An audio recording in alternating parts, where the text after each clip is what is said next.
People often say that Jesus comes from the lineage of a harlot. When we look at the family tree of Jesus, we do not find only great kings and holy men.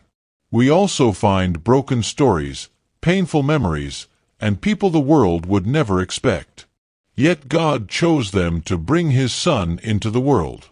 First, there was Tamar.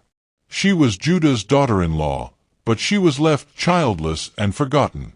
In her desperation, she disguised herself as a prostitute and tricked Judah. From that union came twins, and one of them, Perez, carried the line that led to David and later to Jesus. Her story tells us that even in shame, God can still bring blessing. Then came Rahab, a woman of Jericho. She was known as a harlot, yet she believed in the God of Israel. When the spies came, she hid them and saved their lives. Because of her faith, her life was spared, and she became the mother of Boaz. Through Rahab, God showed that no past is too dirty for him to cleanse.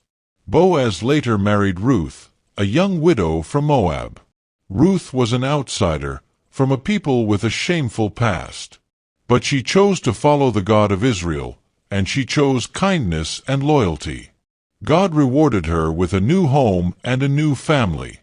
She became the great-grandmother of David. Through her, God showed that His family is open to all who believe. Then there was Bathsheba. Her story was filled with pain. King David sinned with her and tried to cover it by taking her husband's life.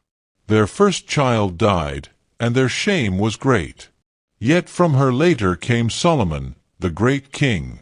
Through Bathsheba, we see that even after failure, God's mercy can bring restoration. Finally, there was Mary, the young virgin of Nazareth. She was pure, yet her calling brought her shame in the eyes of others. Many thought she had sinned when she became pregnant. But she trusted God, and she carried the Savior of the world.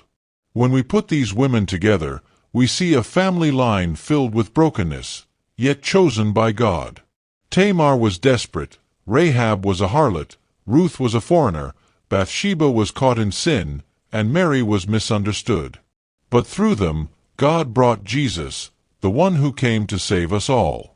The story of Jesus' family tree is not about perfect people. It is about a perfect God who works through imperfect lives. And if He could use them, He can also use us.